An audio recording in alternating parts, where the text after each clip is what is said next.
We're going to have extensive coverage of the announcement with some reaction. I'm joined now in the studio by Aaron Weary, senior writer with CBC.ca.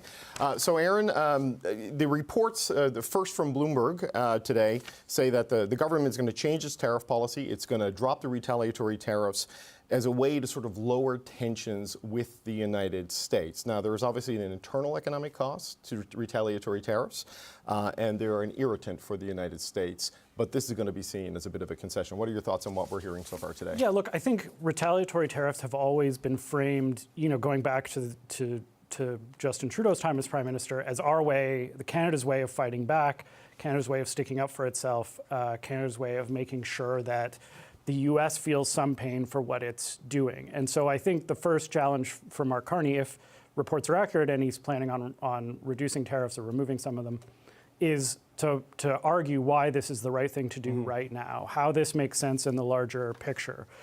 We're coming off an elections campaign in which elbows up was the big idea, right? And ever since then, there has been this sort of undercurrent of where are Mark Carney's elbows now, and suggestions that his elbows are down, Canada's not fighting back as hard as maybe it seemed. And I think there was, going back to the campaign, there was kind of this arms race of saying how tough you were going to be in terms of retaliatory tariffs, right? Dollar for dollar was the talking point at first. I will absolutely go for dollar. No, maybe I won't. Like, there was this competition to show how tough you were going to be. And so, I think that may have gotten ahead of the logic of retaliatory tariffs. I think you can make an argument that, if retaliatory tariffs aren't getting you closer to your goal of a deal of the United States removing its tariffs, then maybe it doesn't necessarily make sense to continue with that course. But I think that's really up to Mark Carney to explain, given sort of the pretext I mentioned of the campaign and the entire idea of fighting back against the Americans. Yeah, the dollar for dollar thing, there's always been a split opinion on that whole idea because, the argument is pretty simple that you run out of economy compared to the United States pretty quickly. And, while the U.S. is bragging about the revenue it's making from its tariffs, those are tariffs being paid by the American consumer. So there has been a blowback hit on the Canadian economy from doing this because of the circular firing squad nature of a trade war. And even in the election campaign, I think it was around the days of the debates that they announced big, broad exemptions. So according to the reporting we're seeing with Bloomberg, a broad range of U.S.-made consumer products will no longer face a 25% tariff when imported into Canada, as long as they're shipped in compliance with the provisions of the U.S.-Mexico-Canada agreement, which that's what trade deals are supposed to do. But the government, they say, is likely to keep the 25% import taxes on U.S. steel and aluminum products, as well as its tariffs on U.S. automobiles. And again, there's some exemptions there.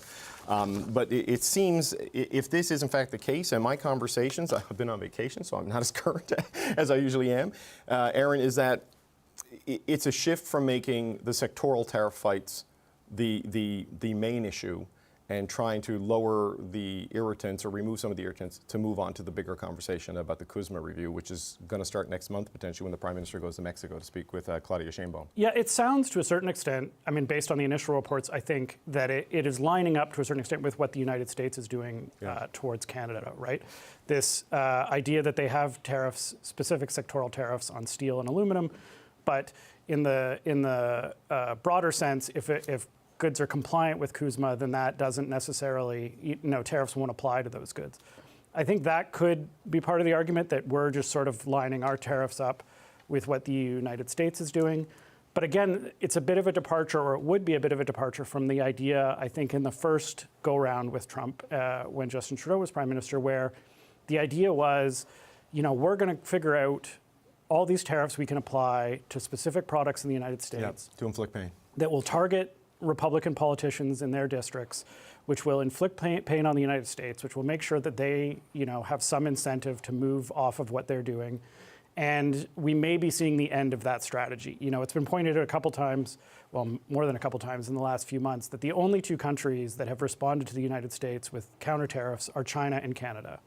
Notably absent from that is the EU. And so I think there's also possibly a thing here where Canada sort of charged into battle with retaliatory tariffs and then looked around and saw it was kind of out on its own. And so at that point, if you're not part of a coordinated effort, maybe again, it makes sense to dial back what you're doing. But again, I think this is where what we hear from Mark Carney and the explanation, I think, is going to be key in what kind of argument can he make for what he's doing at this point. Yeah, it's going to be seen as a concession by people no matter what. Already we're seeing a little bit of the fraying in the coalition of support that gathered around the Prime Minister during the election. We've seen like criticism coming from Unifor President Lana Payne, for example, because it's her workers who are being hit pretty hard by these sectoral tariffs, wanting harder retaliation, and it'll be interesting to see how those groups respond to this news today after we hear the Prime Minister's explanation. As we have throughout this trade war, we're turning to William Pellerin, who is a partner in the International Trade Group at Macmillan Vantage, and he's here in the studio with us now. Thank you for answering the bat signal. We weren't expecting this, William, but here we are. What do you make of this? What we're hearing from Bloomberg, which aligns with what we're hearing from our sources, that most retaliatory tariffs are going to be dropped today by the Prime Minister to try to get things moving in a better direction with the U.S. Yeah, it's absolutely groundbreaking. There's tons to unpack here. For a lot of companies, this is really welcome news.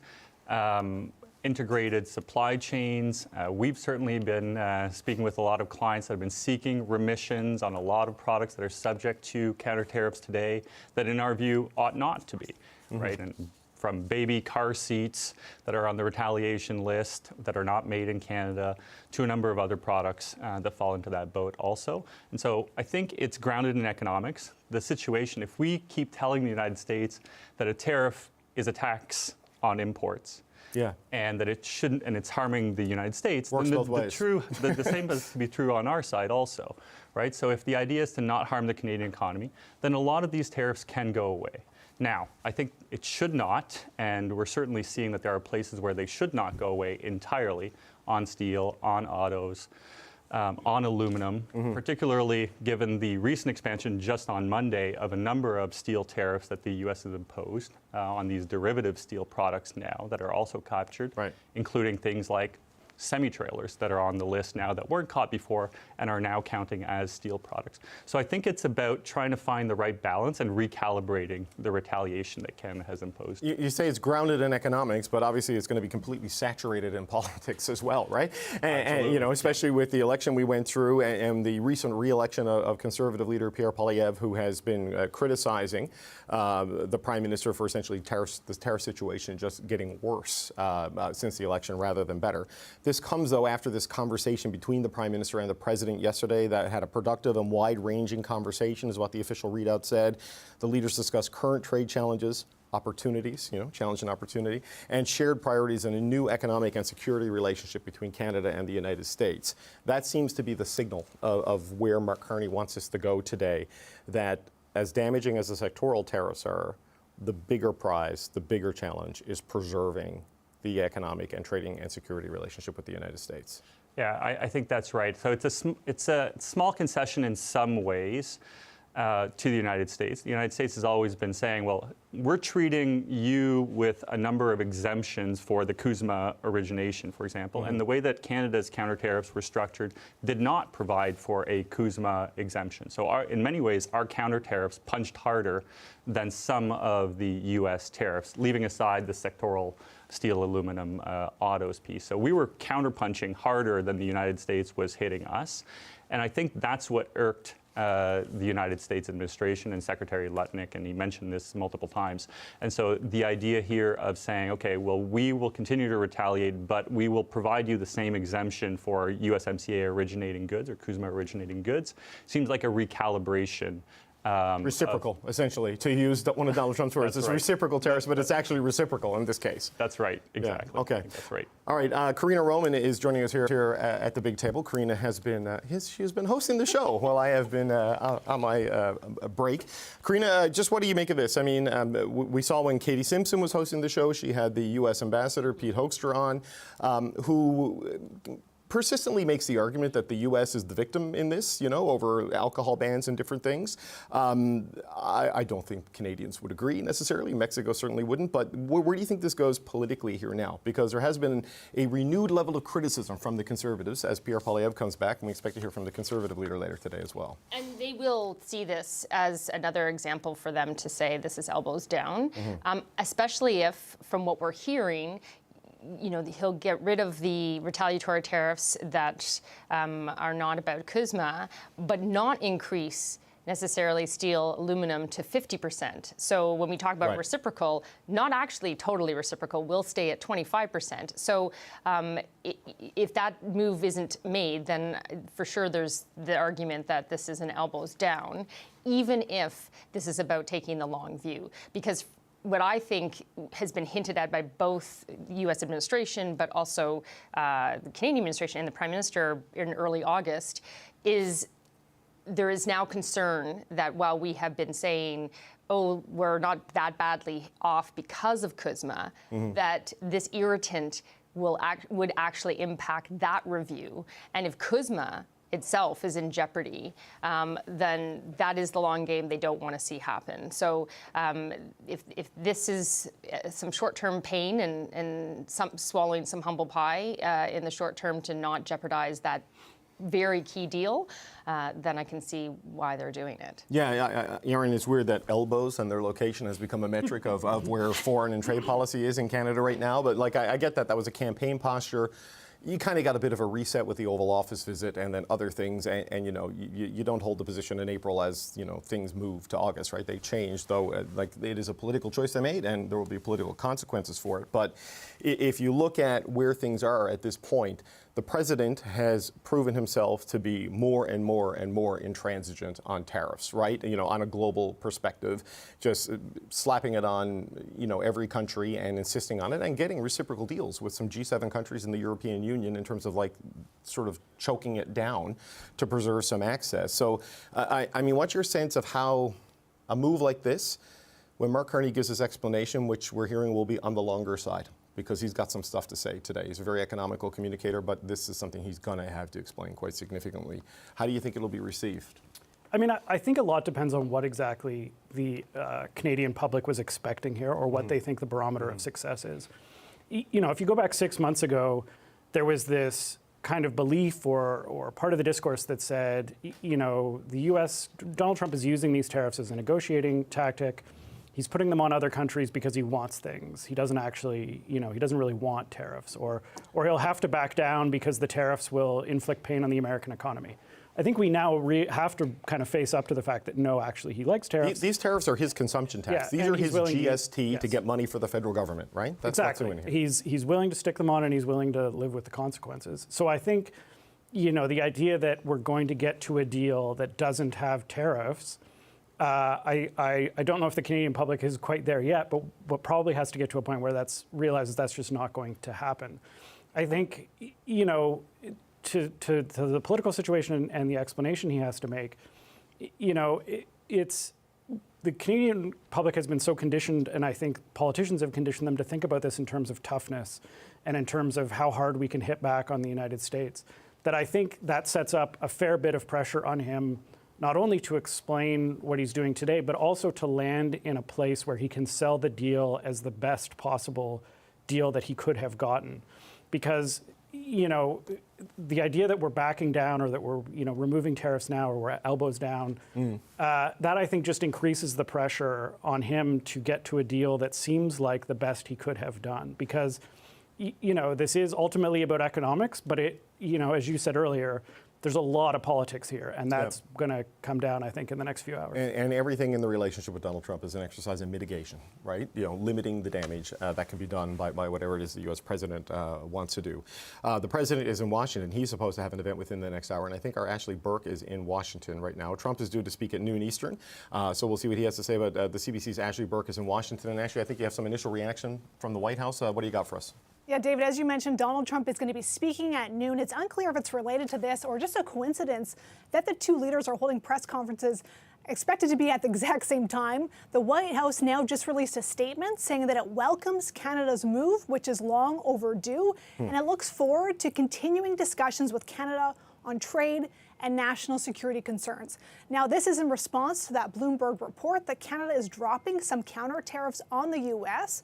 and we're hoping to get a clearer picture today of where Canada and the U.S. trade talks are at. So far, the White House confirmed yesterday that Trump spoke to Canada's Prime Minister and on that call, but they didn't issue a readout or provide any details about how that call went on their end.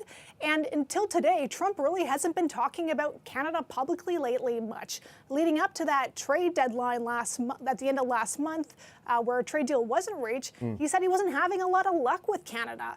And when the U.S. and Canada failed to reach that agreement, Trump, when he raised those tariffs to 35%, the White House mentioned that part of it was because of retaliatory counter tariffs that Canada had put in place. Ashley, I just want to jump in, just let the audience know what they're seeing there. That is Mark Carney, surrounded by officials and security, making the walk down Spark Street from the Prime Minister's office to the National Press Theatre, where he is going to make this announcement and take questions from reporter in the short walk that he has left. Sorry to interrupt you there, Ashley. I just wanted people to know why we're randomly showing people walking down a sunny street here in Ottawa on this Friday surprise news day.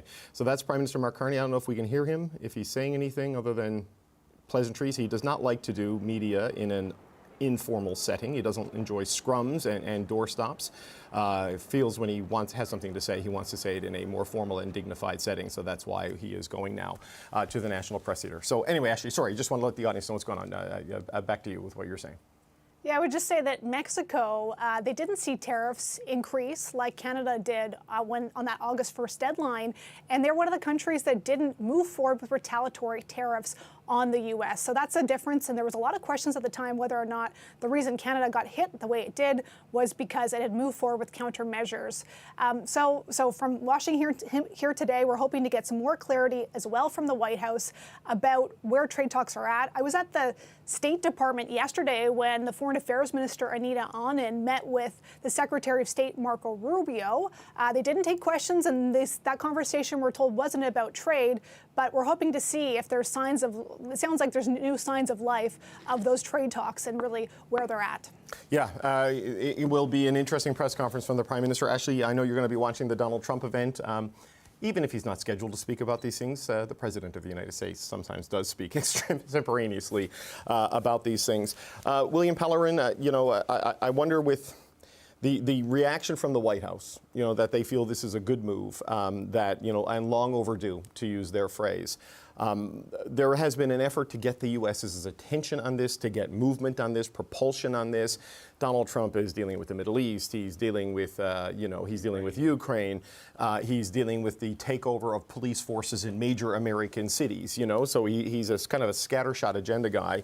What does all of that tell you about the ability of Canada to get traction on this? Because I know Dom LeBlanc has been talking to Howard Lutnick, but Howard Lutnick's not going to make the decisions on this, right? Yeah, I mean, what we're hearing from our clients that are active on both sides of the border is there's just no oxygen in the air, right? It's very, very hard to get in anywhere with the United States administration. Things are moving at different speeds, and all of a sudden, things that were stalled are going 100 miles an hour.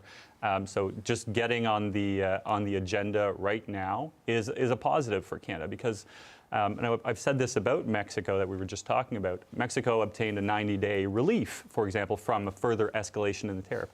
Ultimately, a 90-day relief doesn't do anything, and frankly, it's not very valuable. It wouldn't be valuable for Canada to get a 90-day relief because the vast majority of things that went up to 35% doesn't really matter. They're subject to the CUSMA exemption.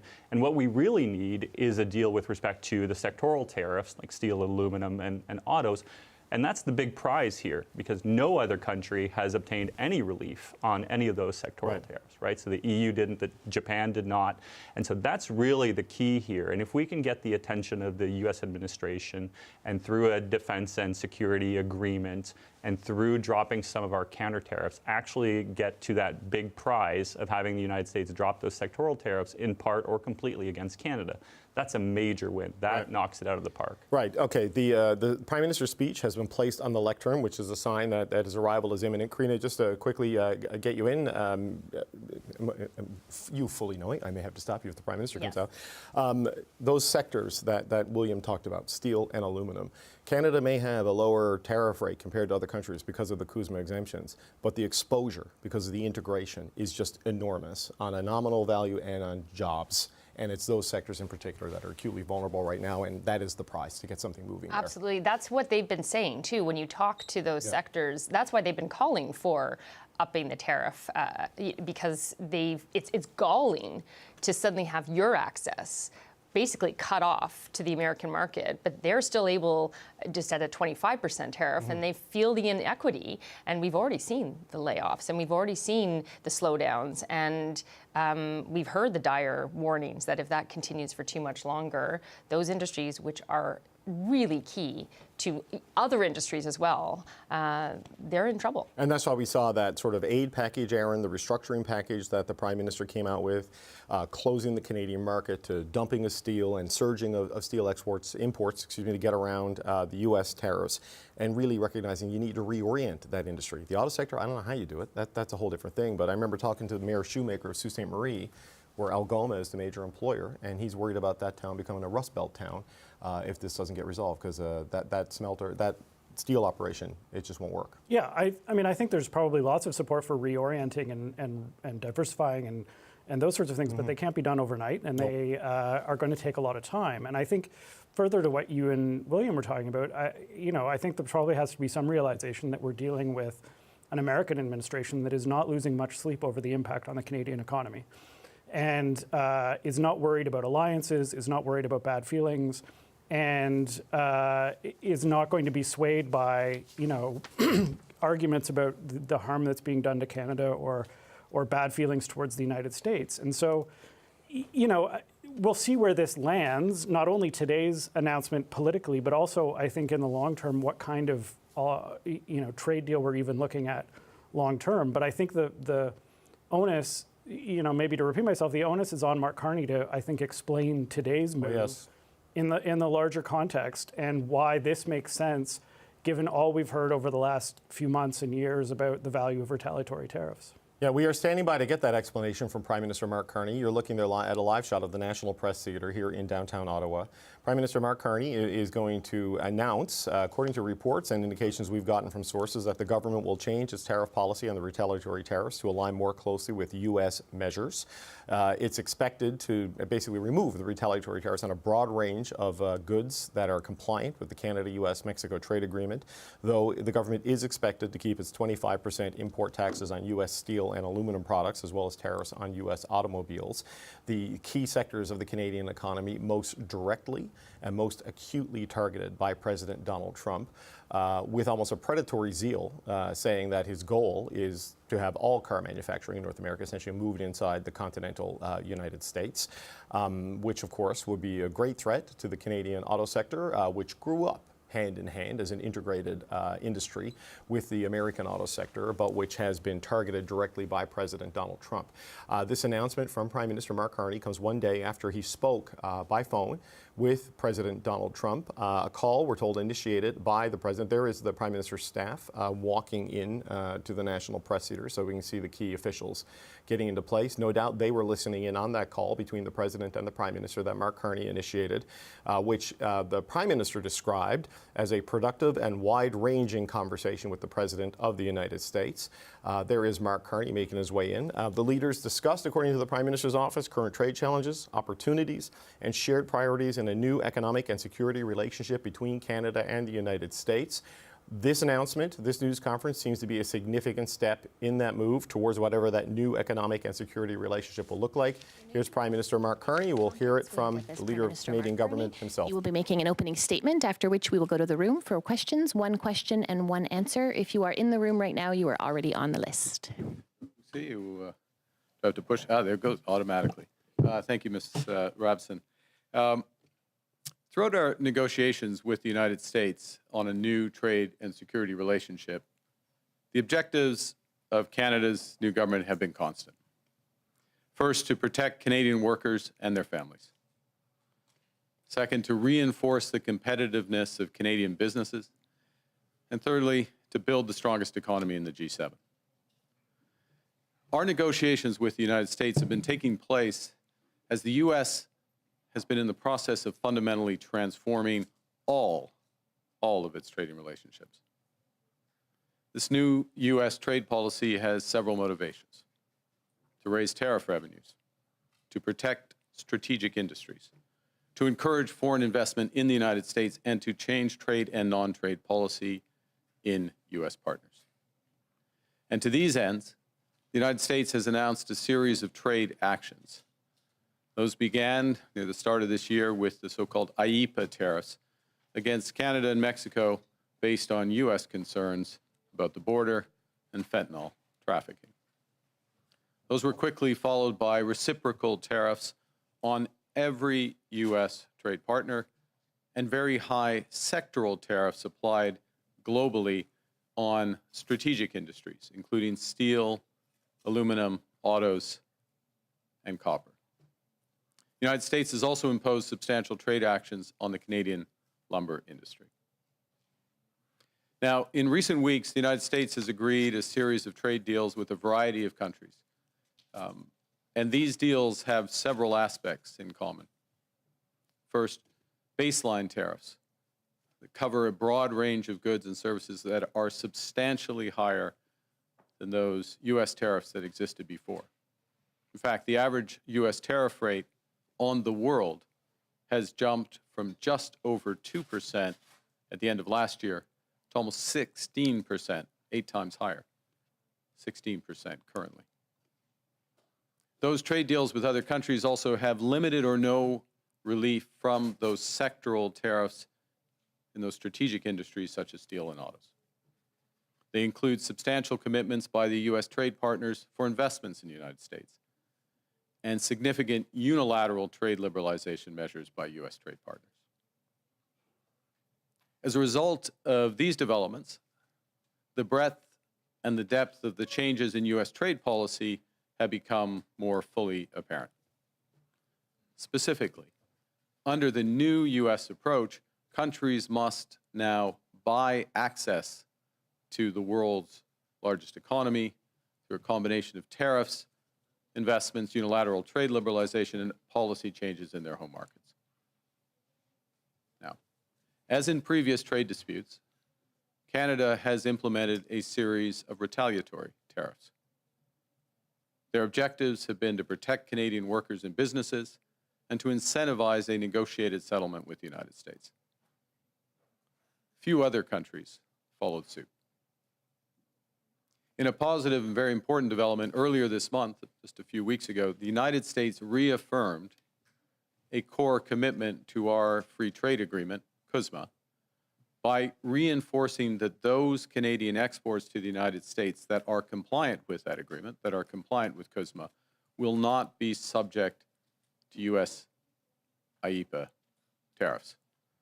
Now, there's a lot of acronyms in that paragraph, so let me try to summarize what that actually means.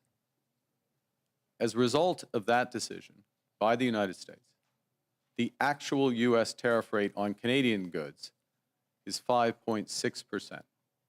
Compare that to the 16% global average. That remains the lowest amongst all of the United States trading partners. And more than 85% of Canada-U.S. trade is now tariff-free. So let's be absolutely clear. Canada currently has the best trade deal with the United States. And while it's different from what we had before, it is still better than that of any other country. So as we work to address outstanding trade issues with the United States, it's important, it's vital. We do everything we can to preserve this unique advantage for Canadian workers, Canadian businesses. And doing so will require both building on a soon-to-be revised CUSMA, our free trade agreement with the U.S. and Mexico, as well as developing a new form of trade and security partnership with the United States. In this context, and consistent with Canada's commitment to CUSMA, I'm announcing today that the Canadian government will now match the United States by removing all of Canada's tariffs on U.S. goods specifically covered under CUSMA. Soyons clairs, le Canada Let me be en clear. ce moment le meilleur accord At this commercial time, avec les États-Unis. Canada has the best free trade Ouais. agreement with the Il U.S. est différent des accords du passé. Yes, mais il it est is different déjà mieux from past que agreements, ce que les but États-Unis it ont is conclu already avec better tout than autre what the pays. U.S. has with every other country. Nous nous affirmons à régler les enjeux commerciaux We en are ensuring suspens that we avec les will settle États-Unis. outstanding trade Et matters pendant with the ce U.S. temps, il est important de faire During tout that ce que time, nous pouvons pour it is critical préserver that we do everything we l'unique can avantage que to nous avons preserve the pour only les travailleurs advantage that we canadiens have et leurs familles. for Canadian workers and their families. Nous devrons donc nous appuyer sur l'ACM. That means sera we will revu have to build peu on CUSMA, et which nouer will soon be une nouvelle reviewed, forme de partenariat and de develop commerce a et new de form sécurité. of trade and security partnership. Dans ce contexte, et In this conformément à context, l'engagement du Canada à and respecter consistent l'ACM, with Canada's j'annonce commitment aujourd'hui to que le gouvernement CUSMA, du Canada I am prendra des announcing mesures today that the Canadian équilibrantes, government des will mesures now équilibrantes match à celles the des United États-Unis States et éliminera tous les droits de by douane removing canadiens sur les all of marchandises Canada's américaines qui tariffs sont visées on U.S. goods par l'ACM. specifically covered under Cette CUSMA. décision entraînera en This vigueur le decision 1er septembre. will take effect on September 1st, 2025. This decision will take place, or take effect rather, September 1st of this year. So in short, the situation we're in now is that Canada and the United States have reestablished free trade for the vast majority of our goods. Canada will retain our tariffs on steel, aluminum, and autos as we work intensively with the United States to resolve the issues there. Indeed, our focus is squarely on these strategic sectors and the future. The Canadian government will begin our preparations for the CUSMA review process that is due next year by launching new consultations starting next month to assess Canadian priorities in the new global trade environment. And in addition, following my conversation with the President of the United States yesterday, Canada and the United States will intensify our discussions to address current trade challenges in those strategic sectors and to seize major immediate opportunities for us both in trade, investment, and security. There are many such opportunities. Les États-Unis constituent l'économie la The plus United importante States et la plus represents the most dynamique au monde. important and Et le most Canada dynamic est l'une de economy in the ses world, plus importants and Canada partenaires is one commerciaux. of its most important trading Le partners. Canada est le deuxième Canada is investisseur the étranger second en largest importance aux foreign États-Unis. investor in the Et United bon nombre States, de nos entreprises sont and a great many essentielles of our aux chaînes companies d'approvisionnement are complexes critical qui stimulent to la complex supply compétitivité chains américaine. that stimulate American Le Canada competitiveness. entreprend une Canada transformation de ses will capacités undertake a militaires de transformation sécurité of its pour défendre les military Canadiens et and les security Les capabilities to investissements defend qui Canadians créeront and de will nombreuses make occasions investments d'établir that will de create nouveaux many, many opportunities to partenariats en establish matière de new défense partnerships et de in sécurité. defense and security. As we develop our new trade relationship with the United States, Canada will continue to take all measures necessary to support Canadian workers, our businesses, and our consumers. To address challenges in strategic sectors from agriculture to autos, the Canadian government will soon announce a new comprehensive industrial strategy that protects Canadian jobs, boosts Canadian competitiveness, buys Canadian goods, and diversifies Canadian exports. In parallel, we are focused on building our strength here at home, building Canada strong. The Canadian government will soon select the first in a series of new nation-building projects that will connect and transform our economy. We will catalyze investment and create higher-paying careers through our new defense industrial strategy.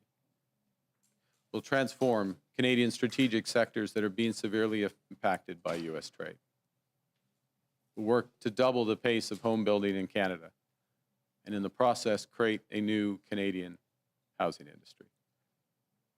And we will develop new and stronger partnerships throughout the world. For decades, as a result of a series of trade agreements, starting with the Free Trade Agreement of the 1980s, the Canadian and the U.S. economies have become steadily more integrated, continually more deeply connected. As I've emphasized in recent months, that steady process of integration is now over. And as a result, some of our historic strengths have become vulnerabilities. We can and must adapt to this new reality. That means concentrating on trade, investment, and security partnerships that preserve our sovereignty. And it means striking new trade deals that are robust to different economic circumstances, different governments, because of the mutual benefits to both countries. In all these ways, Canada will move from reliance to resilience, building our strength at home, developing new markets abroad, creating new opportunities for Canadian workers and businesses as we build the strongest economy in the G7. And with that, I look forward to your questions. Thank you. Thank you, Prime Minister. We will go to the room for one question and one answer. We will have 20 minutes for questions. We'll start with Valérie Gamache from Radio-Canada. Bonjour, Monsieur le Premier ministre. Hello, Prime Minister. Bon vendredi après-midi. Happy Friday afternoon. We understand that you have made a number of concessions to the United States. The digital tax is one of those, and today there are more. Now, did you agree with the U.S. that if you made those concessions, an agreement could be reached in a reasonable time frame? Well, in terms of the time frame, we'll see. But what is clear now is that the United States is now giving us the best trade deal in the world, which means that more than 85% of our exports to the United States are based on free trade. So what is important now are strategic sectors. And today, the Government of Canada is matching what the United States have done with respect to those imports and exports. And that is an official base with an official decision with the President of the United States 2 weeks ago. Second,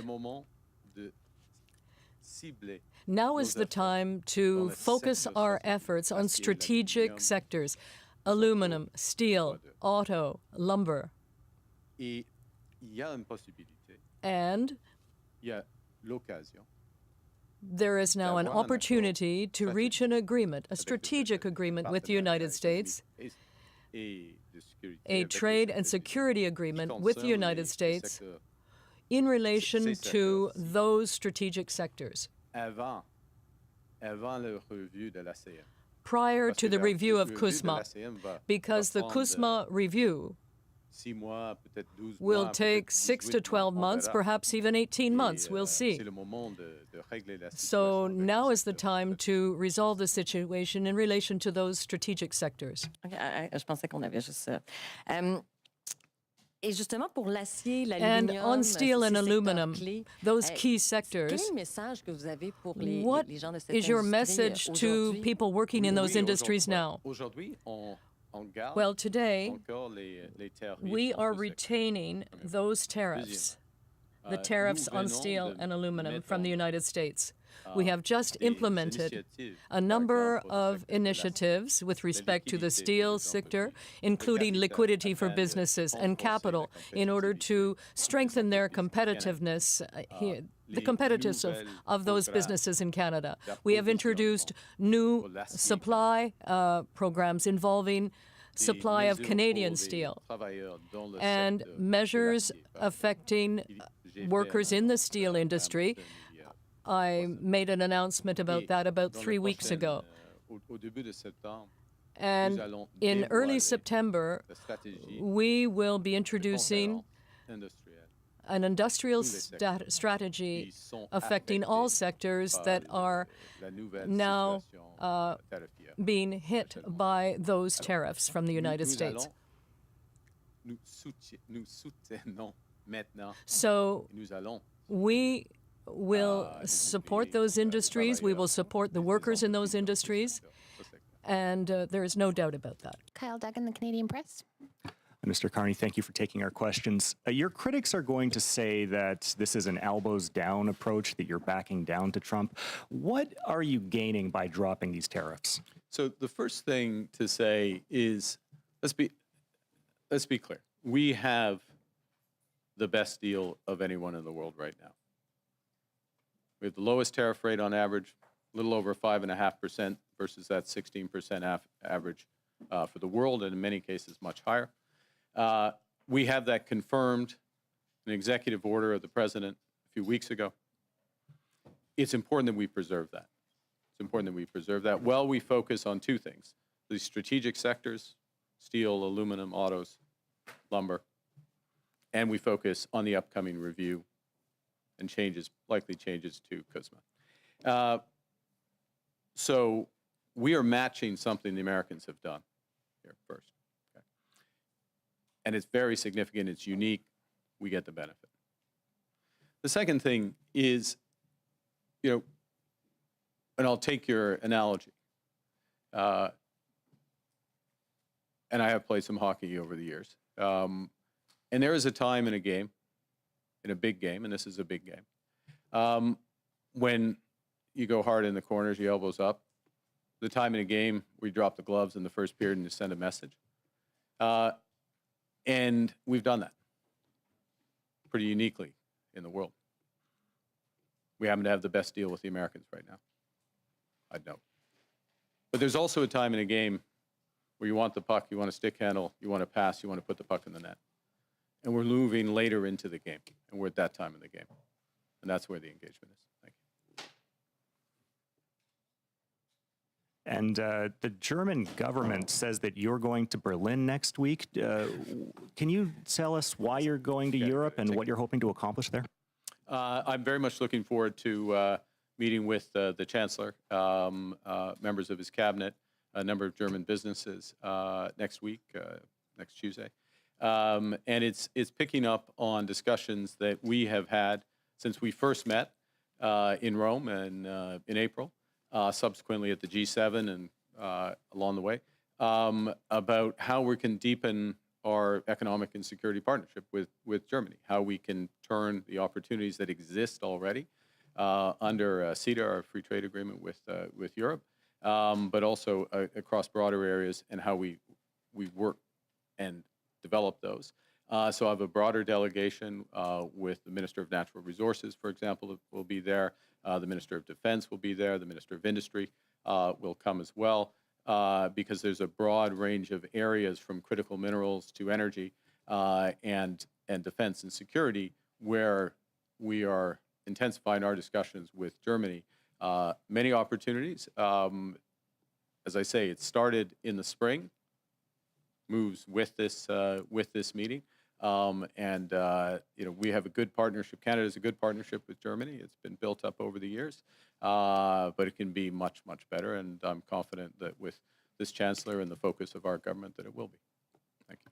Mackenzie Gray, Global. Good morning, or good afternoon now, Prime Minister. You've dumped the digital services tax. You haven't responded to additional increases in tariffs from the Americans, and now you're removing counter tariffs here with no changes from the U.S. side in terms of how things are going. Why do you think appeasing Donald Trump in this trade war will work for Canada? Well, the first thing is we're matching what the United States has done, what the President has done. We have the best deal of any country with the United States right now. 85% of our trade is tariff-free. We are taking this step, which doesn't include the strategic sectors, but matches what they have done. It's in the spirit of CUSMA, our free trade agreement with the U.S. and Mexico, and it gives a good foundation to build on that. That's the first point. The second is that the President and I had a long conversation yesterday, and we see the opportunity to build on where our relationship already is. There's a host of areas for investment in both our economies, a host of areas on the security side that we can build on, and we intend to advance those discussions as rapidly as possible. So the foundation is very strong. The opportunity is great, and we want to focus on those opportunities both. And I want to emphasize this. I know it's a little complex, but there is a review of CUSMA coming, that free trade agreement. It's due to happen in the spring. Preparation should start now. We're starting our preparations. We're updating our preparations. I'm sure the other parties will soon as well. But we're not going to wait. We don't want to wait for that process for those strategic sectors. It goes back to the earlier question about, Madame's question about the workers and the businesses in steel and the most affected sectors. We're very focused on those right now, taking a number of measures to support them directly in Canada, including Buy Canada, diversification, other aspects. But of course, part of this is getting to a better balance with the United States, and that's the immediate discussions we're having. At pretty much every stop during the election, you referenced elbows up and saying that was going to be the strategy you take with the Americans. You also consistently said that Donald Trump was trying to break us so he could own us. Your new argument today is that Canadians should accept basically the best of a bad deal. What's been the change in your... Wait. I reject the premise of that question, or your characterization of what I'm saying. We have the best deal with the United States right now. Okay, we have the best deal. Look at the numbers. Our tariff is 5.5%. We have 85% of our goods are free trade. It's not what we used to have. Nobody has a deal with the United States that they used to have.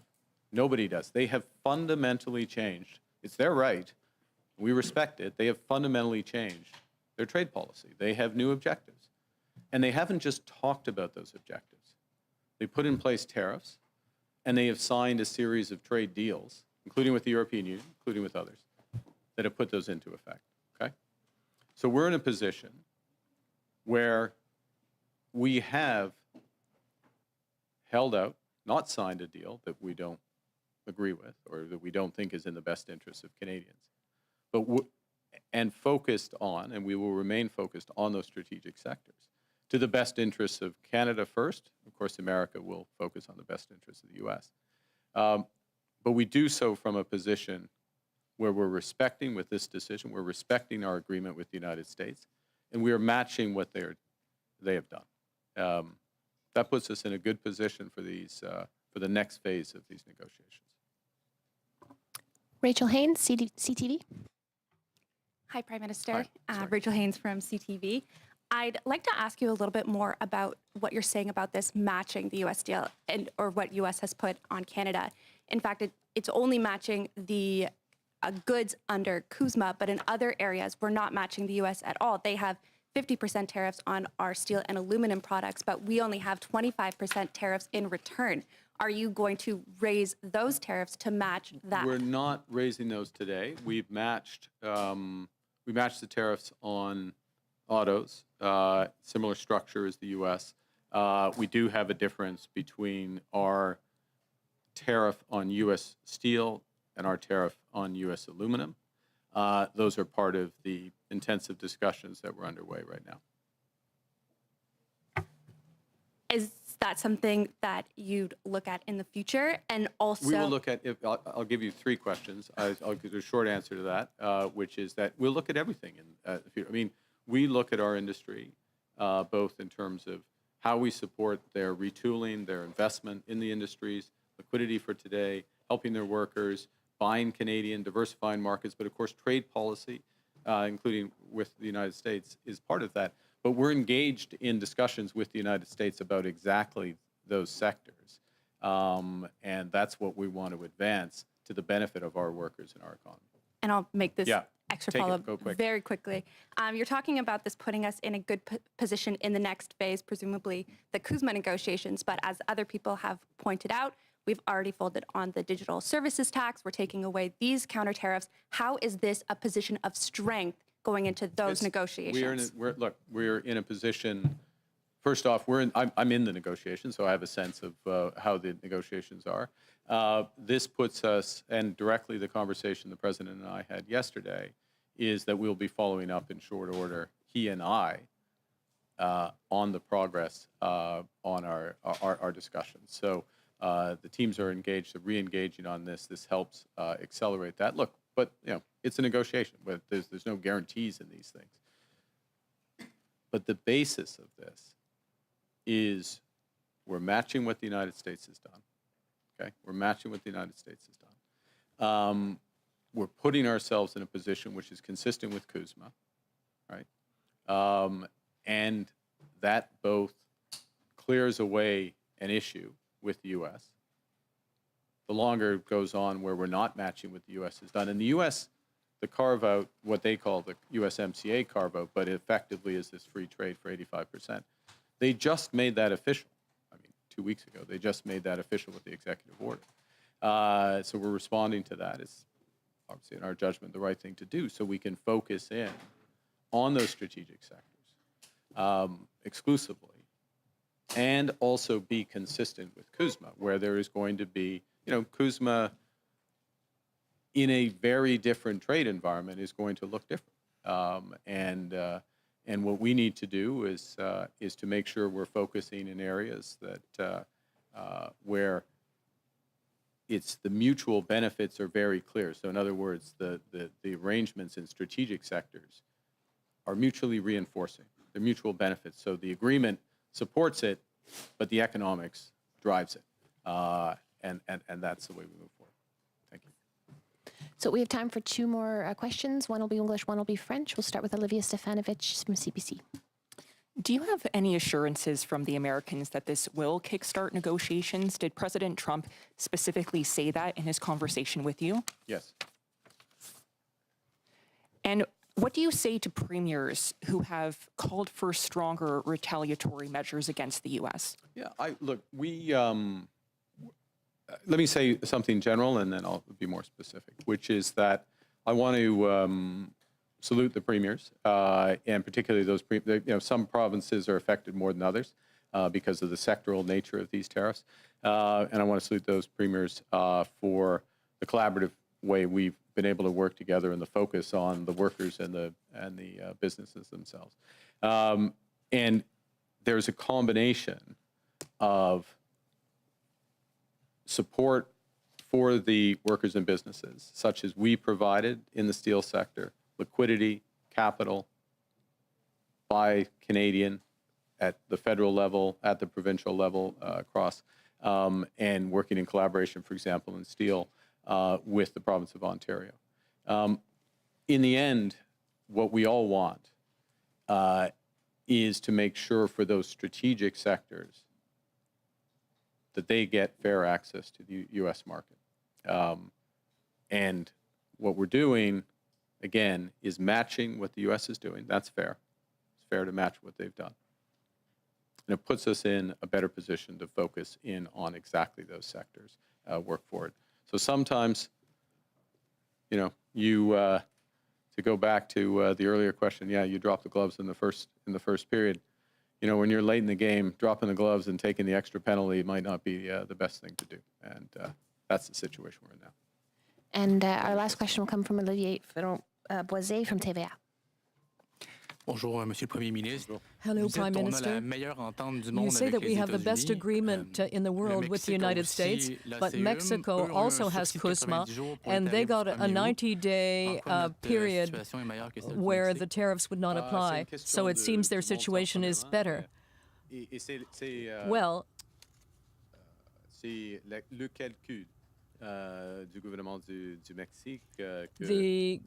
Mexican government's calculation is that Mexico has the second best trade deal with the United States. They made their own calculation, and I agree with that. And the reason for that is the amount of exports under CUSMA. In Canada, it's more than 97%. Those are exports going to the United States. Those are the ones that are under Deuxième CRISMA. point. Oui, comme tu viens de Second, dire, as I just stated à madame, to this journalist, nous recommençons les négociations. we are restarting our negotiations now. Intensifier les négociations. We are intensifying Ça, those c'est la negotiations. conversation que j'ai eue avec And le that président. was the basis of my conversation yesterday with President Trump. Selon le compte rendu avec le président Now, de based la on what was situation said en Ukraine, about your est-ce que discussion, vous avez discuté d'un rôle you did éventuel talk pour le about Canada Ukraine, dans les and garanties did de you sécurité qui ont refer été to a discutées possible lundi à role for Washington Canada en votre absence? Puis si oui, quel pourrait in that être le rôle du regard? Canada? And what C'est une might bonne the question, Canadian c'est une role question très be? délicate et c'est une question Well, it's a publique. very delicate question and an important J'ai eu des question. conversations avec, I did have avec la conversations coalition with de la the volonté, coalition of the willing. c'est-à-dire le Royaume-Uni, la In other France, words, l'Allemagne, the UK, l'Italie, France, le Canada, Italy, et Canada, l'Australie et Australia, Nouvelle-Zélande, le Japon, New et Zealand, puis, Japan, des pays européens. and a number of other European countries. Nous avons fait de préparation And avec cette coalition en with ce qui that concerne coalition, les garanties de sécurité. we have Notre chef, made plans in des terms of forces security canadiennes, guarantees. elle participe The Canadian tous les Armed Forces de la are part coalition of de volonté, every y compris discussion les with the discussions avec les coalition, Américains. including discussions with the Alors, United States. Nous sommes en train de So we are in the process nous sommes en train de développer of l'aspect tangible developing the tangible aspects of those security guarantees. But what is clear is that we start with the Ukrainian armed forces l'armée canadienne. Mais il faut avoir des and garanties Canadian forces, but sur la terre, there have to be security sur guarantees la mer. on land, air, and sea. Quel sera le rôle du Canada What et will d'autres Canada's pays role be, avec une or the role of backstop, other en effet, countries? avec les États-Unis? With Ça, a c'est les backstop questions, from the mais j'ai eu United des States? Now, that is the question. But I have had compris avec, conversations about le this, président- including le président Trump, with President Trump pendant les dernières semaines. in the last few On fait weeks. des progrès. We are making progress. On a, point final, si je peux, And a final point, if I il y may. a une occasion maintenant Now we have an opportunity, d'arrêter an opportunity ce guerre. to ce put guerre an end to horrible, this horrible injustifié, and illégal, unjustified and illegal causé war absolument par caused M. Poutine. solely by Mr. Putin. Et les garanties de sécurité, c'est une And aspect. the security guarantees are essentiel. one essential de la aspect paix, of mais achieving peace, of on course. verra. But Et we'll le see. rôle des États-Unis, There's a role for the United States, primordial, a critical le role rôle for the de United Canada, States. There's a voilà, role for important. Canada, which is also very important. Merci. Just the last bit or the? Okay. I'll try and be quicker, which is that we are participating through the Coalition of the Willing, which is this broader group, 30 countries, France, the UK, Germany, Italy, Canada, Australia at the core. Okay. We've been participating in that for several months. Our Chief of Defense Staff has been participating directly in the smaller group within that Coalition of the Willing that is developing models for security guarantees, as has our National Security Advisor. And our Chief of Defense Staff, National Security Advisor, have been in contact with directly with their American counterparts on exactly these issues as well, the modalities, how this would work. It's a fluid situation, it's a delicate situation, so I'm not going to describe specifics, except to say that obviously it starts with any security guarantee, starts with a robust Ukrainian army, and that means weapons, that means training, that means viability, and we're talking about after some cessation of hostilities. Secondly, it means that there has to be security on the land, in the air, and in the sea. There's a role potential for the members of the coalition to provide support for all of those elements. We'll see what role Canada might play within that, within a broader group. And of course, there's an essential role of the United States as a backstop to whatever's provided through the Coalition of the Willing and by the Ukrainians. As well, I finished by saying that that the actions of the United States are fundamental, they're essential. The actions of the president have created an opportunity for peace and the end of hostilities in this senseless war, this unjustified war, this war entirely caused by Putin's aggression. And security guarantees are one element of that. I guess shockingly, I repeated myself. The U.S. being essential there. But Canada having an important role. Canada has the potential to have an important role. So we're very engaged in these sets of issues. And I think the final component was the President and I have exchanged views in and around this. We'll continue to do so. Okay?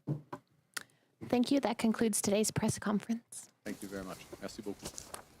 Okay, that was Prime Minister Mark Carney officially confirming the next steps Canada has taken in the ongoing trade dispute with the United States, announcing that effective September 1st, Canada will drop its retaliatory tariffs on a series of goods that are in compliance with the Canada-U.S.-Mexico Free Trade Agreement. Canada will not be dropping its 25% retaliatory tariffs on sectors such as steel and aluminum and on auto that have been designed to match the initial moves by the United States. The Prime Minister is saying that they are essentially matching what the Americans have done, which is true on the CUSMA compliant component of this announcement, but not true on the sectoral tariffs on steel and aluminum and auto, which are at a much higher rate than the ones Canada has applied in response. The overarching goal here, in addition to removing the economic damage that retaliatory tariffs have done to Canadian businesses, is to kickstart talks with the United States on this, to remove some of the irritants that are there with President Donald Trump. The Prime Minister responding to my colleague Olivia Stefanovich there that the President assured him in their conversation yesterday that this would help.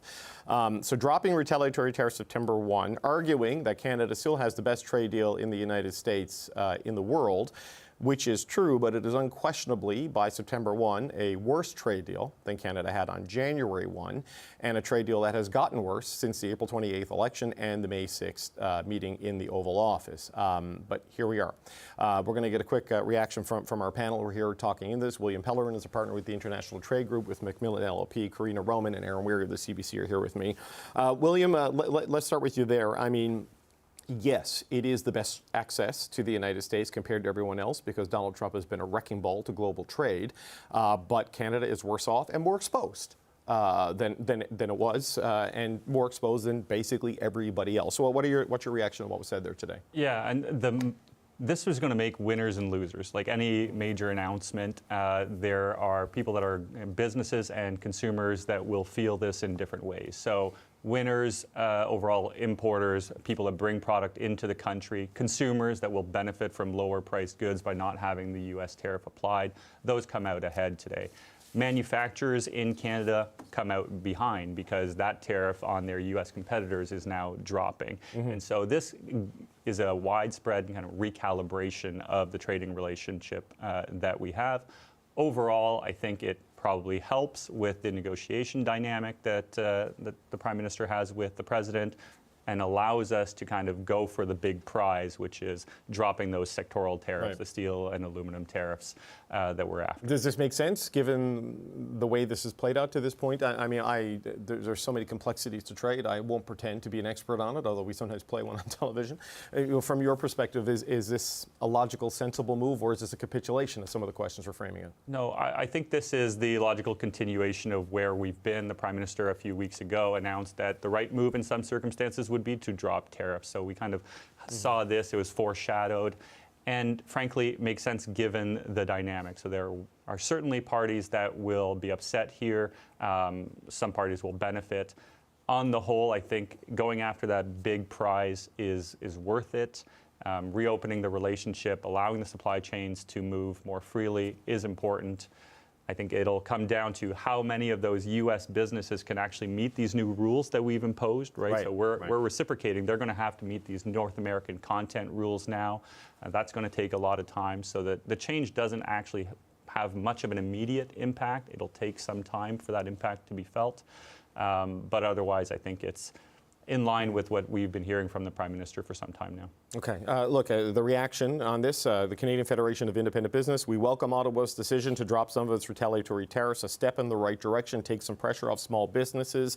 Many of whom said that Canada's retaliatory measures were almost as damaging as the U.S. tariffs themselves. But then Unifor National President Lana Payne saying walking back counter tariffs isn't an olive branch. It only enables more U.S. aggression. From the start, Unifor has demanded Canada's leverage be used to defend workers in the trade war. We should not give it away unless the U.S. also drops all punitive tariffs. Backing down with concessions is not an option. We need to push back hard, as @FordNation, that is the Twitter handle of Doug Ford, has advocated. So small businesses, Karina, happy. The largest private sector union in the country, unhappy. Their workers, of course, work in the auto sector. There's a lot of their members, so acutely exposed there. Quick thoughts from you and Aaron, and then we got to get to some guests. Two quick thoughts. One is, I'm wondering whether the move can be both a capitulation and the right move. I mean, obviously, we'll know in time. It sounds like the Prime Minister thought this was absolutely necessary to get things moving again and to, as I said, not just save the furniture, but the long-term benefits in terms of saving CUSMA. The other thought I had was just how much things have evolved. When we first put retaliatory tariffs on, the idea was that it was like Trump 1.0. We'll target the red states. Yeah. This is going to be, as he mentioned in his speech, and incentivize, a trade deal and put some pressure on. It didn't work this time. Trump doesn't care.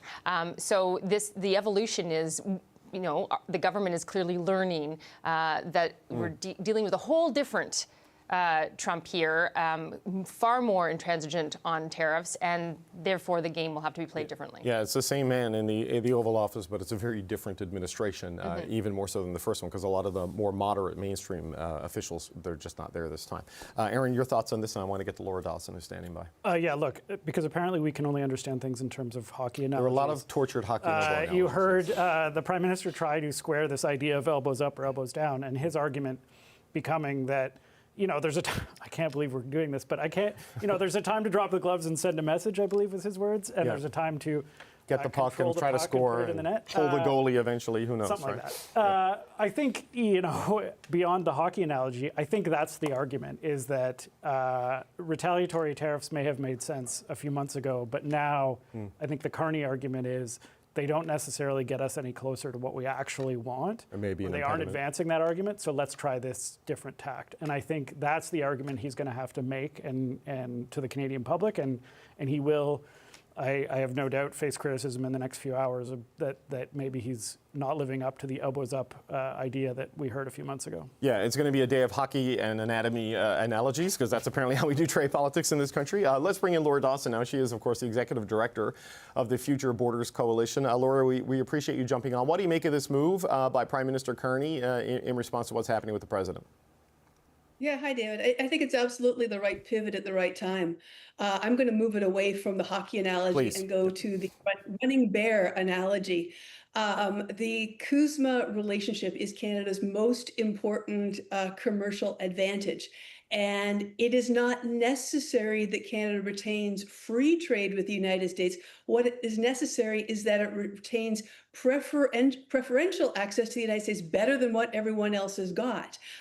Otherwise, Canada loses investment. It becomes a lot less of an important place to trade and to do business. So Canada does not need to be the fastest runner to outrun the bear. It just needs to be able to outrun the second fastest guy in the race. And I think what Prime Minister Carney today has done was ensure that CUSMA advantage is held sacrosanct. The second thing is, it's not just that President Trump does what he wants, but the dire predictions that we made several months ago about cascading tariffs, global trade war, Smoot-Hawley, didn't materialize because, unlike the 1930s, those reciprocal tariffs that the rest of the world was supposed to pile on didn't materialize. Countries have instead found a way to buy their way out. So I think today's pivot was incredibly important. It was necessary, but it's going to make Canadians' heads spin because we went from elbows up to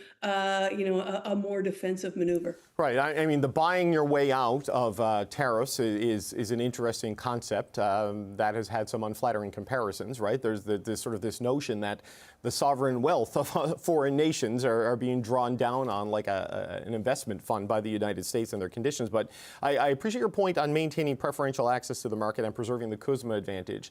But when you look at what's happening with those sectoral tariffs, Laura Dawson, if those don't get lifted, I mean, the Canadian auto sector in particular, is in real trouble. I mean, steel may be able to restructure and reorient to mitigate some of this. That's going to be a tougher task for the heavily integrated auto sector, right? So there is an acute vulnerability still on the table right there with thousands of high-paid, highly skilled jobs at stake.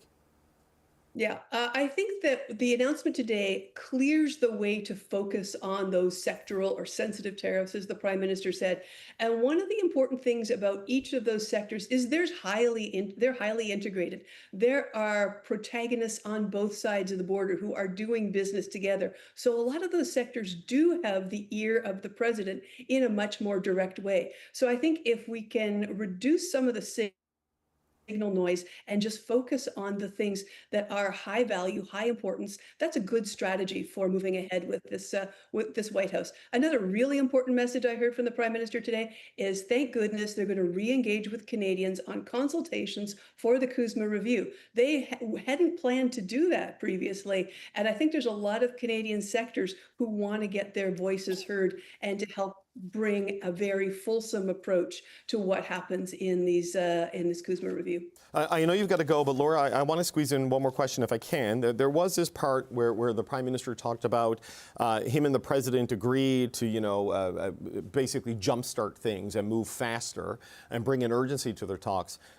But we heard that in Kananaskis, right? And we were said, 30 days to try to bring it to a conclusion, and it didn't work. So, I mean, what is your sense of where things are? Because as we were discussing earlier, the president is in trade spats with the world, and he's trying to solve these major conflicts, or at least getting in the middle of the negotiations on the major conflicts. I mean, where is this on the U.S. radar and the U.S. agenda? Yeah, so I think we still have the ear of the most important folks influencing the president, and that would be Treasury Secretary Bessent and Commerce Secretary Lutnick. Interesting, Steve Miller is also interested in what Canada is doing positively on the border. But it's really difficult to translate things like security commitments and Arctic commitments and all of these other things into trade actions. And so I think it's going to be up to the Canadians to figure out what a real proposal looks like when you're chopping and combining things that aren't traditionally trade, because that's what the president is asking for, full spectrum exchanges. So, it's going to be a very busy several months ahead of us. Do you think there's a move that should be made at the subnational level, Laura, to help move this along? I mean, the LCBO is the largest bulk buyer of American alcohol on earth. The ambassador has raised this. This hits key states where people, is this something that should be considered, or do you expect those other domestic responses to Donald Trump to stay in place? I would like to see a strong role at the subnational level for bringing those new sectors and issues to the fore that we're not seeing. Provinces are responsible in large part for regulation of services sectors, for mining, natural resources, a lot of the things that we know that the White House has an interest in. So the provinces have been very good in, keeping their elbows up, good for them, but let's engage on some of the things that will be carrots as well as sticks. Okay. Laura Dawson, we always appreciate the time. We know you got to go, so thank you for joining us today. Beth Burke is also standing by. Beth Burke is the CEO of the Canadian American Business Council, and she joins us now. Beth Burke, we've seen the CFIB, the Canadian Federation of Independent Business, say they support this move. We've also seen Unifor, the largest union in Canada, private sector union in Canada, basically call this a concession and a walkback. How do you view what we saw here today? I think it's a great step forward. We need to get moving. We need to get business back to business. And I think it's been clear that this crossroad that we were at with the negotiations between the two countries, the retaliatory tariffs were really a sticking point on the U.S. side. And I think moving the ball forward and getting them down to get back to a place where conversations can be focused around getting businesses back to the table is really important. How optimistic, though, are you? I mean, look, you have to be hopeful, but how optimistic are you that this will actually work? Because it does not seem like on any particular issue there is a threshold of appeasement with Donald Trump that you can just hit and the problem goes away, right? So there's going to be a domestic political cost for making this move. I mean, what guarantee do you think there is that this actually helps with what the president is doing? I think in negotiations, there's no guarantees, but I think there was such a stalemate that something had to happen, something had to give in order for the conversations to move forward. I think we all saw when August 1st came and went, it seemed to, the U.S. seemed to move their attention elsewhere and focus on other issues. And I think it was very clear from my perspective that the U.S. wasn't going to play ball as long as the retaliatory tariffs were in place. And so I think removing that barrier is a way to get them back to talking about it. USMCA is so critical for both countries and for businesses on both sides of the border that protecting and preserving that relationship is first and foremost from my perspective. And I think the Prime Minister is exactly right. Canada and the US have the best trade deal going on currently. The CUSMA compliancy rate has exceeded previous levels.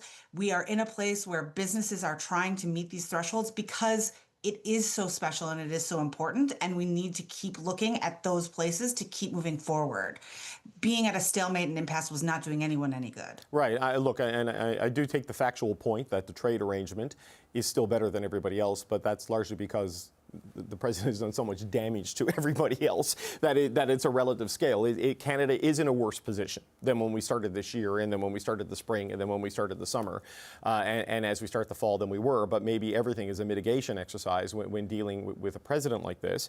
So, I mean, where do you think this needs to go next? Because we have seen a series of moves on the Canadian part, the dropping the DST, carving out exemptions for the initial phase of counter tariffs, and now dropping them largely entirely for CUSMA compliant goods by September 1, then not increasing to match on steel and aluminum and other sectors. And the only moves from the United States has been to double the tariffs on steel and aluminum. Like, it's gotten worse rather than better. I take your point. However, I will say that the Canadian American Business Council has had a position basically opposing the digital services tax. We saw that as a discriminatory, tax against businesses that operate on both sides of the border. We really believe in keeping this relationship growing. So we are opposed to tariffs. We do not think there should be any tariffs.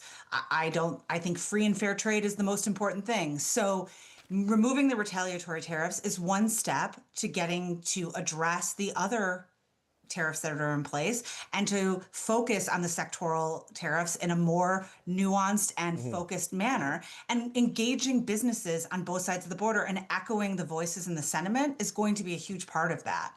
Okay, well, Beth Burke, one last question before I let you go.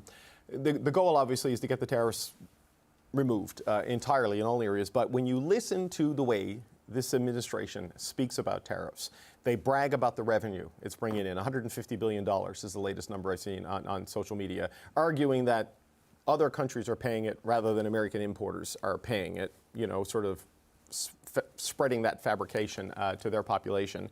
But they seem to be using this almost like the GST works in Canada. It is a consumption tax that the Americans are using to generate revenue for a cash-starved national government because of the way the American revenue system has functioned through the tax changes over the last number of years. I mean, if they are counting on this as a core component of revenue growth for the federal government, how realistic is it that you can get Donald Trump to drop this?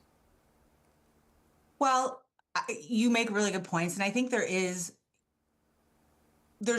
realistically, there's no route to getting zero tariffs as it stands today, I think. But I think we need to be focused on doing as much as we can to get the tariffs as low as we can, because our economies are intertwined, interconnected, interdependent. All of the things we've been saying for a very long time, businesses rely on stability, all of the things that have been true remain true.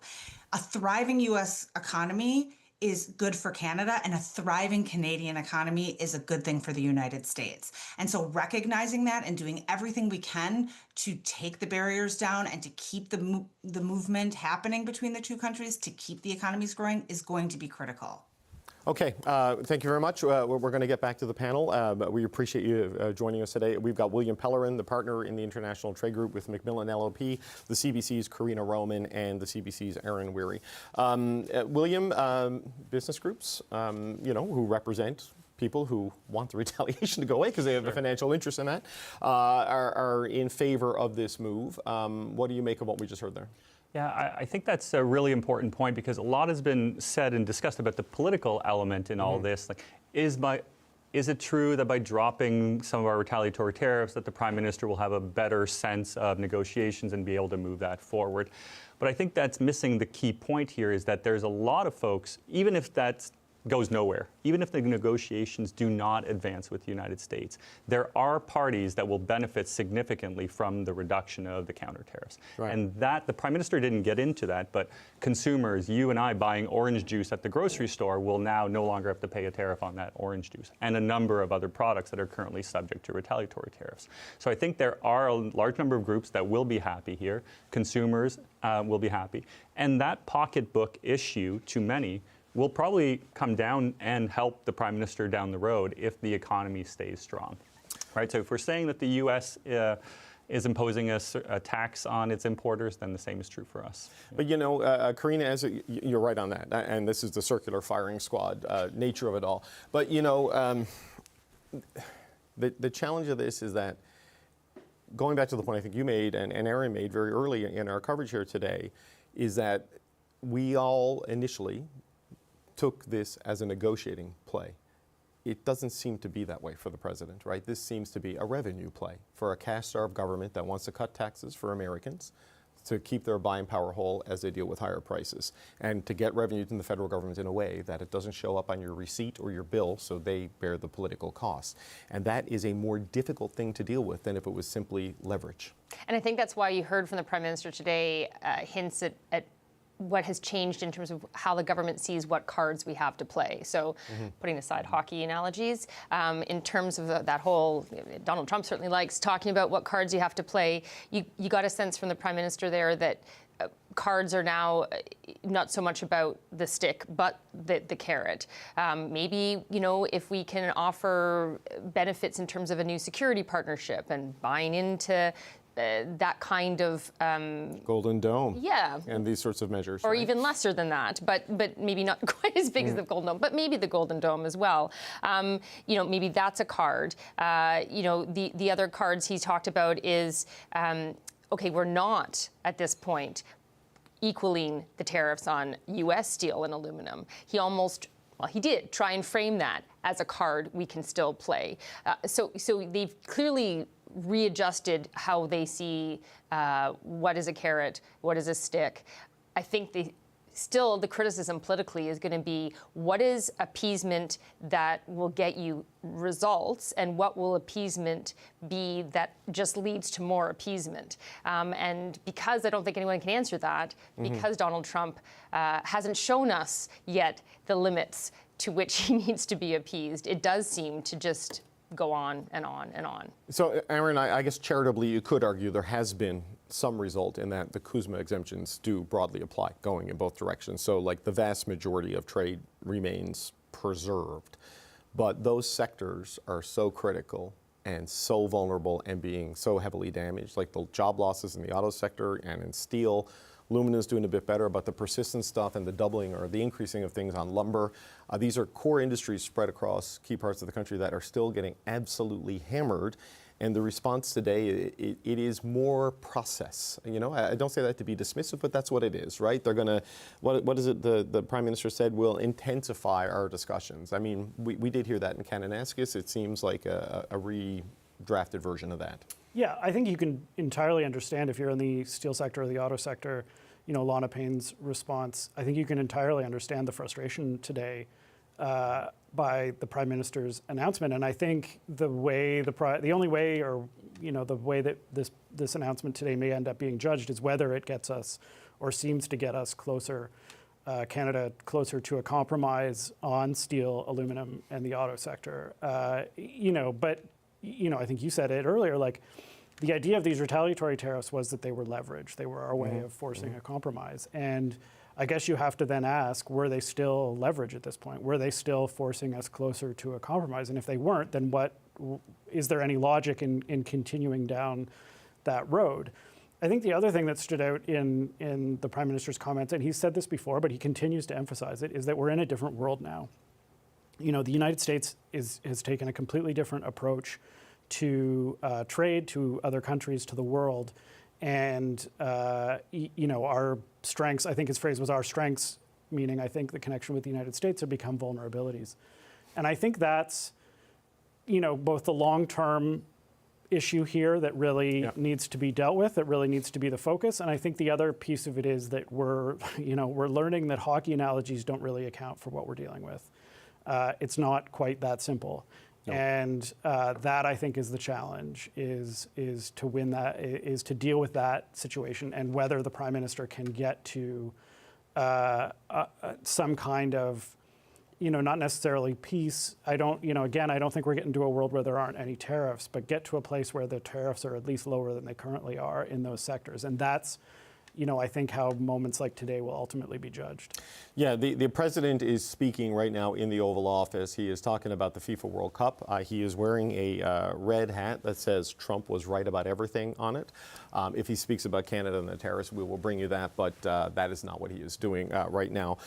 So, Aaron, just though to go back to what you're talking about, like this is effectively an exercise in loss mitigation. Right? That Canada is the best off of the worst off, because you're seeing so many countries around the world rushing to just appease the president, you know, a lot of obsequiousness in the meetings with him and praise of the guy. But he has forced this situation on this country, and when you start adding it up, the need to help restructure steel, the need to help restructure auto, the need to help restructure lumber, the tens and hundreds of billions of spending that has been committed to meet the NATO target that has now gone to 5%.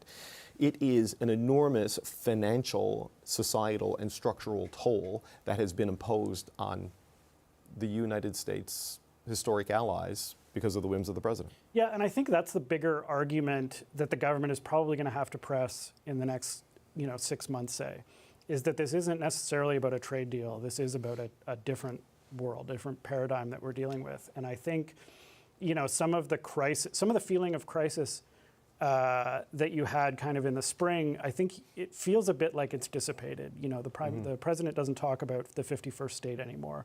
We're not worried about annexation. The problem with that is that, we're still faced with a president that's willing to inflict tariffs on other countries, including his closest trading partner. We can't necessarily rely on an economic relationship that we have been building for, a century. So what do we do now? And I think that is sort of the longer term discussion that still has to be had. And I think you will see a lot of that maybe come to a head this fall when the Prime Minister has to start laying on the table spending cuts that he wants to make to pay for more defense spending, when he starts talking about infrastructure projects that he wants to move forward with, when we see what he can do on housing. Those are kind of the big pieces beyond this kind of, not that it's small, but there's a trade negotiation piece, obviously, but then there's this bigger sort of societal, where does Canada go from here discussion. And I think that's the second part, the where does Canada go from here discussion is the really big piece here that goes way beyond where we land on tariffs. So, William, the removal of the counter tariffs, it will help some people, right? It will. You mentioned the orange juice. There is a series of sectors where there will be savings. I mean, is it enough that people will feel it and see it in a way that mitigates maybe some of the political hit that's coming here? Yeah, that's a really good question. I think in some cases it might translate directly at the grocery store on someone's bill. They might see it directly. I think for many businesses, we'll see it right away. No question about that. With our clients, I'm sure this afternoon we're going to be talking to clients that have clauses to pass tariffs along that will need to be renegotiated, and where we're not absorbing tariffs on one side of the border or the other, that we'll go back to absorbing them until someone qualifies for the USMCA exclusion. This has to be costing companies so much money in time and labor and effort. Like, just this snip, snap approach to things is chaos. It absolutely is. It's pure madness. And now what we're hearing from the Prime Minister is that U.S. producers are now going to have to work, just like Canadian producers did, to qualify their goods to meet the North American content rules of the USMCA. Right. And that means customs broker work. It means work with firms like ours and trade teams like ours. It's going to be absolutely nutty, if it wasn't already, in the coming days, for sure. Okay, Prime Minister Mark Carney announcing that Canada is dropping most of its retaliatory tariffs against the United States, at least on goods compliant with the Canada-U.S.-Mexico trade agreement. That will come into force on September the 1st. The hope is that this kickstarts talks or jolts or juices talks with the United States on moving past the sectoral tariffs and also smooths the ground for that bigger recalibration of the Canada-U.S.-Mexico trade agreement that is set to formally begin in 2026, but has really been happening since the president was inaugurated on the 20th of January. We do know that Prime Minister Mark Carney will be going to Mexico next month to have a conversation with the president there about this particular process. So some movement here, but still a long, long way from any kind of a resolution.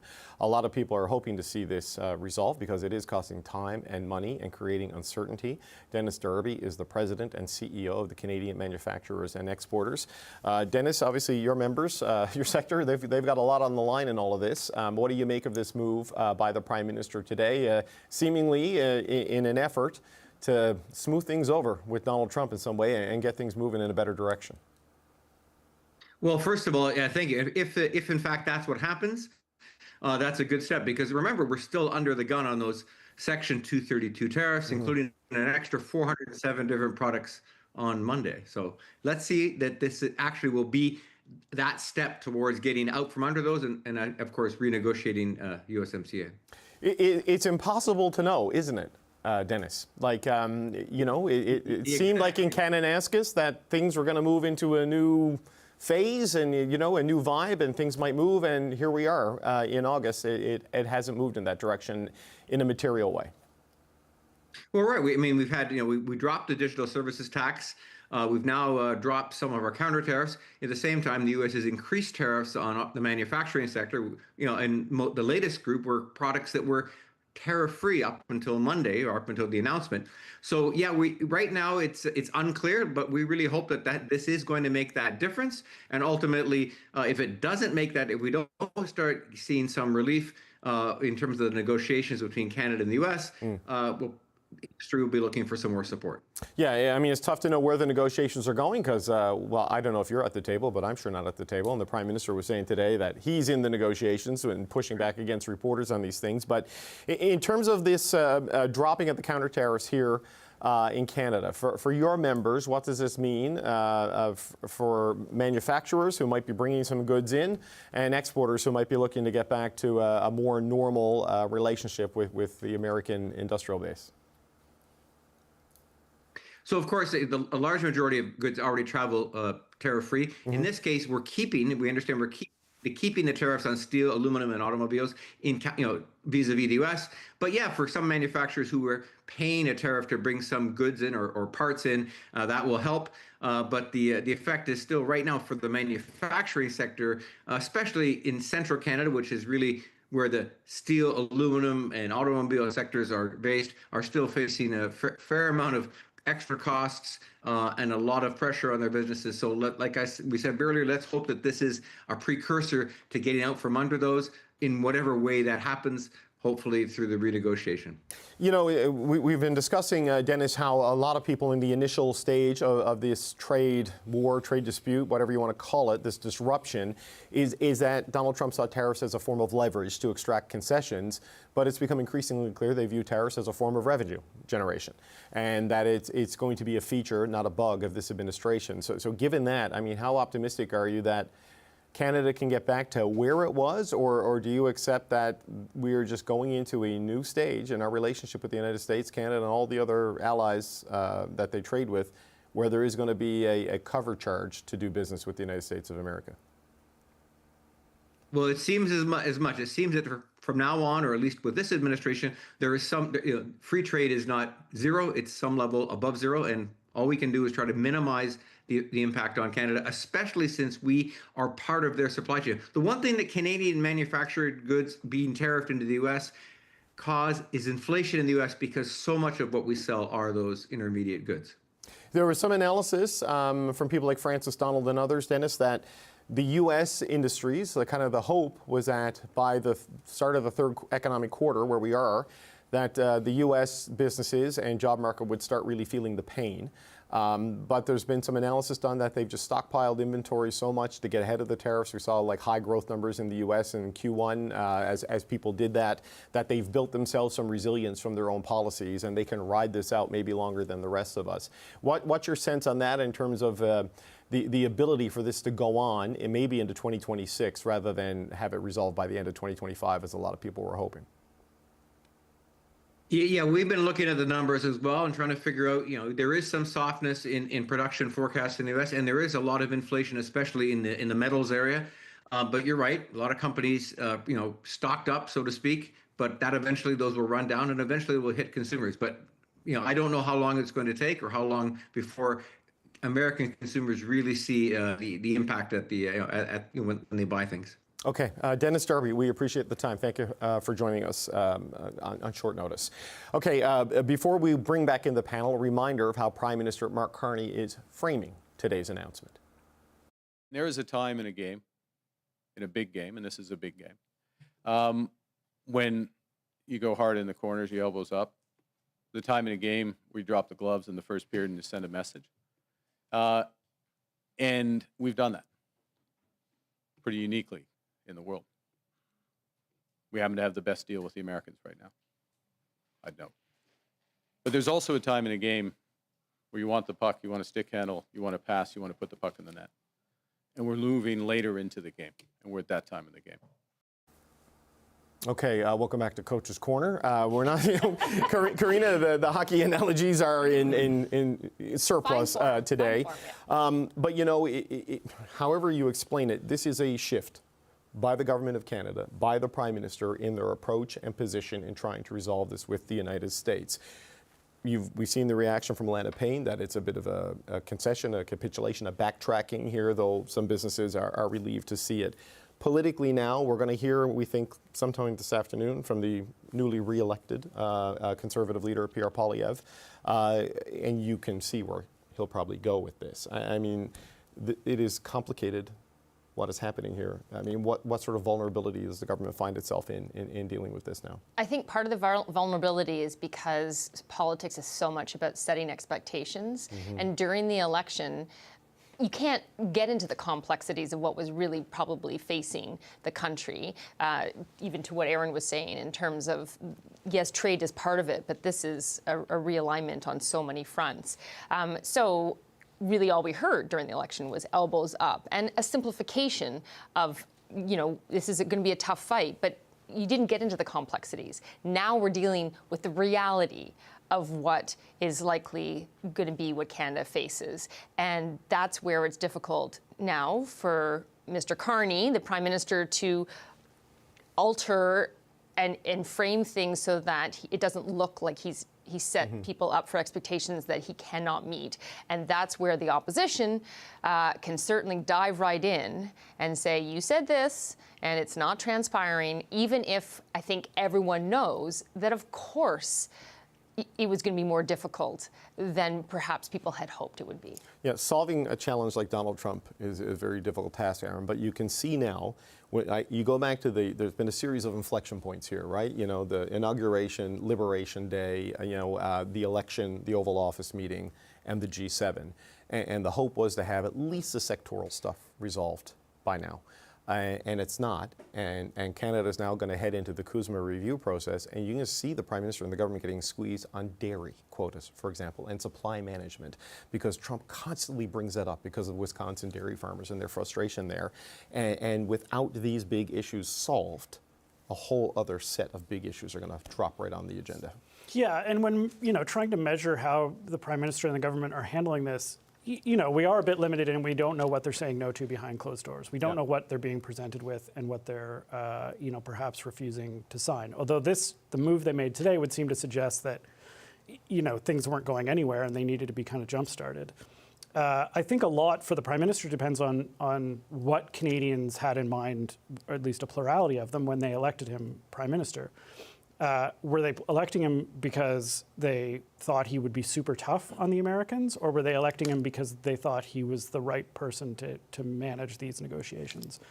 And if it's the latter, then maybe there's a bit more latitude for him to kind of land somewhere. But I think that again comes back to today's move will be ultimately judged on what that final, if there is a final resolution, looks like, and whether Canadians feel like it was the best possible resolution. Because today's move only makes sense, I think, from the Canadian standpoint, if you think it gets you closer to a resolution on those other issues. So William, on that, I'm not going to ask you on voter expectations or public expectations. Is not what we brought you on. But in terms of the business community and the people you deal with professionally, their expectations in terms of what the best possible outcome realistically is. I mean, ideally, yes, let's go back to what it was, redo CUSMA, get the sectoral tariffs away.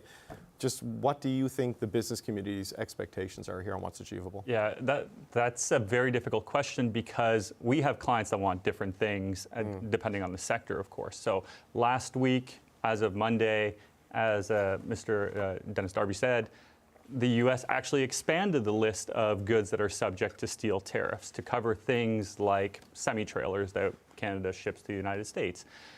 Now, I think semi-trailer manufacturers would love further retaliation to make sure that if they can't ship products to the United States, that there is some market available to them here in Canada, right? Is it fair that the U.S. producers now have a monopoly in the United States and can still continue to ship into Canada? Right. I think it's a logical place to say, well, we should continue to have counter tariffs on those goods in the same way as the United States does, but we're not tariffing those goods. We haven't increased our counter tariff. Now, could the Prime Minister do that in the coming weeks? Sure, imposing tariffs takes a few seconds. Removing tariffs takes a few seconds. So there's a lot of latitude here, I think. Right. But it's a difficult situation to speak for businesses. So a large number of folks that we're hearing would like more counter tariffs, would like to increase the counter tariffs. We've heard that from the Canadian Steel Producers Association many times, that we should go to 50%. We should capture what the U.S. captures. That has not happened yet. On the other hand, we have a large number of clients that absolutely are integrated on both sides of the border, make things in Canada, make things in the United States, importers, companies that sell goods to Canadian consumers where there is no benefit to the tariff, and in fact, it hurts them and it hurts the economy. Okay, we only got a couple of minutes left because I got to give the network back to Toronto. But just on this, when we're talking about like having the domestic market built up, the Prime Minister said to address challenges in strategic sectors from agriculture to auto, the Canadian government will soon announce a new comprehensive industrial strategy that protects Canadian jobs, boosts Canadian competitiveness, buys Canadian goods, and diversifies Canadian exports. The president is forcing an era of economic nationalism and protectionism on people. That will inevitably drive up costs, right? This will be a more expensive time, it seems, because as we try to preserve what we have domestically because of what the president has done, that is going to make things more expensive. There's no question that tariffs make things more expensive, and if you're instituting, buy Canadian or buy Ontarian measures, of course, that limits competition in some way, and that can change the cost, that can change the supply chains, it changes who bids, it changes who is part of the contract. So that's absolutely true, and it'll be really interesting to see exactly what those new programs look like. But I don't think Canadian businesses are looking for grants or handouts or money either to make it up. But procurement and things like this, right? Exactly. This is what we're talking about. And they want access, right? And they want to be able to sell their goods, and they want to be able to compete fairly in a market. So that's the fundamental piece that we're talking about. Okay, we're going to leave it there for now. Recapping the major headline of the day, Prime Minister Mark Carney announcing that effective September 1, Canada will drop most of its retaliatory tariffs against the United States, certainly on goods that are compliant with the Canada-US-Mexico trade agreement, arguing that this is matching moves by the United States. The 25% tariffs stay in place on steel and aluminum and things such as autos and lumber, but they do not increase to align with what the U.S. has done. I want to thank Karina Roman, Aaron Weary, and William Pellerin for being here in the studio on such short notice. We'll have more coverage of this throughout today, but we're going to wrap up our coverage from Ottawa now. Lots more reaction and analysis of this, I would say, pretty major strategy shift and focus for Canada. The CBC's Hilary Johnstone is standing by in Toronto to pick up our coverage. We are also going to hear, we expect, from Conservative leader Pierre Poilievre at some point this afternoon, and of course, Power and Politics We'll be back on your channel here at CBC News Network at 5 p.m. Eastern Time with full wrap-up and reaction and analysis of today's events. But there you are, Prime Minister Mark Carney making news on a sleepy August Friday here in Canada, interrupting at least one person's summer vacation. More coverage still ahead, though, right here on CBC News Network. You'll see Hillary Johnson on the other side of the break. Thanks so much.